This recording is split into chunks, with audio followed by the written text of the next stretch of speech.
दोस्तों, मैं राहुल भाटिया और करने आया हूं आपसे बातें दिल की।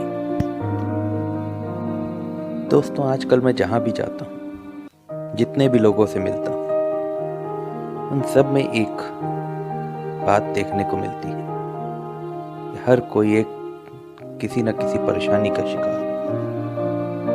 समझ में नहीं आता ये परेशानी है क्या। मानता हूं कि पिछले कई महीनों से हमारे जीवन में काफी कठिनाइयां आई, मानसिक, आर्थिक।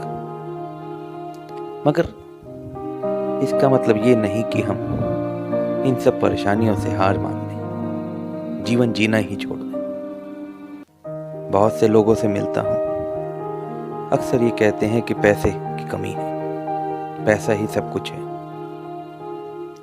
हमने अपनी जीवन शैली ऐसी बना ली कि पैसे के बिना हम कुछ कर ही नहीं पाते। मगर जीवन में एक बहुत अनमोल चीज हम खोते जा रहे हैं। दोस्तों, हमारे जीवन में एक और भी चीज है जो पैसे से भी ज्यादा अनमोल है, जिसका जीवन में बहुत महत्व है, और वो चीज है यादें।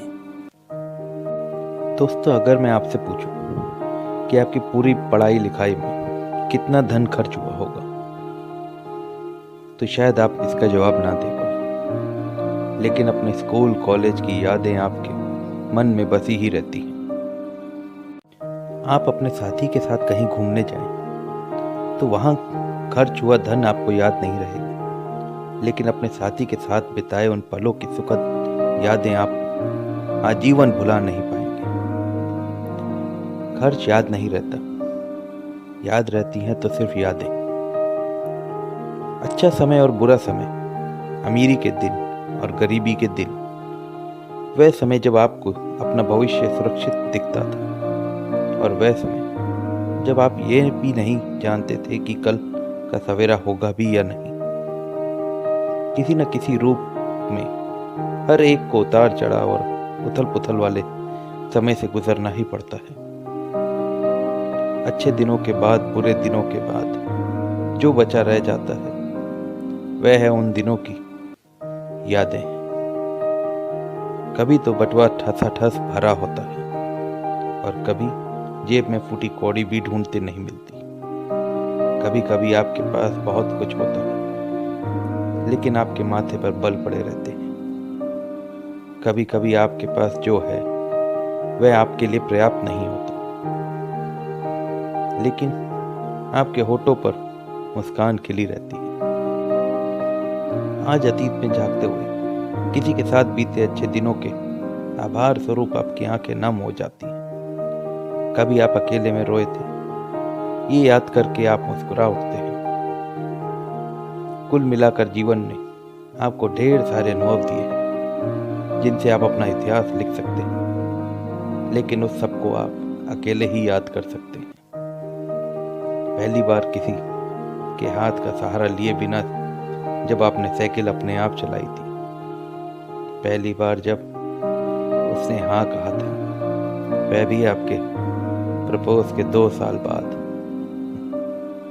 अपने बच्चे के रोने का वह पहला स्वर, वह पहला कदम, वह पहला शब्द। ऐसे बहुत सी बातें सिर्फ यादें में हैं। वह पहला उपहार जो आपने अपने माता पिता के लिए लाए थे, और वो पहला उपहार जो आपकी बेटी ने आपको दिया था।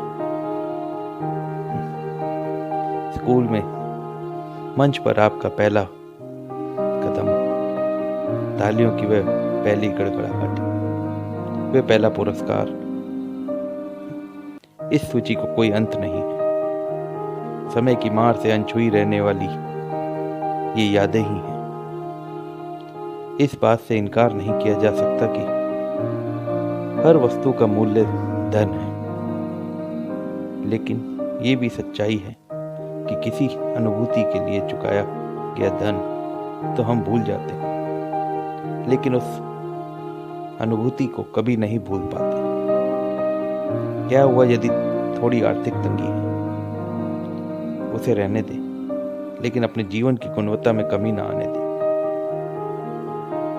अपने माता पिता को यदि आप तीर्थ यात्रा पर नहीं ले जा पा रहे तो उन्हें मंदिर तो ले ही जा सकते हैं।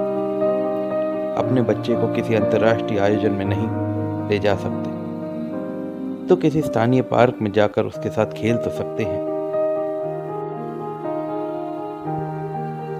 अपने किसी प्रिय की गोद में सर रखकर लेटने या उसका सर अपनी गोद में रखकर बैठने में तो कोई धन नहीं लगता।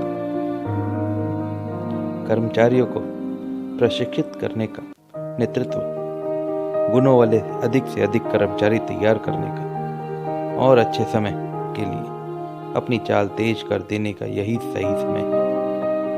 और हाँ, आपका स्वास्थ्य, ज्ञान का विकास और आध्यात्मिक उत्थान जैसे पहलू आर्थिक दशा पर तो कभी निर्भर ही नहीं करते।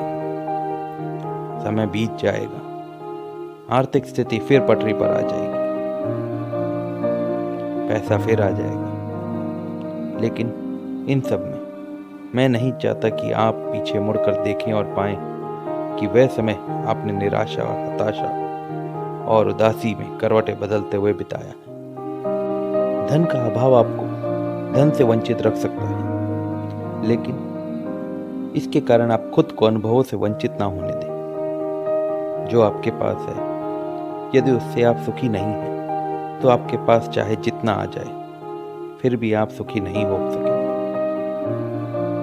जीने की कला का सूत्र ये बना लें कि मेरे सुख की अनुभूति इस पर निर्भर नहीं करती कि मेरे पास क्या है और कितना है, बल्कि कठिन समय में भी मैंने अपने लिए कितनी सुनहरी अच्छी यादें संजो ली अपने लिए। इस बात का ध्यान रखें।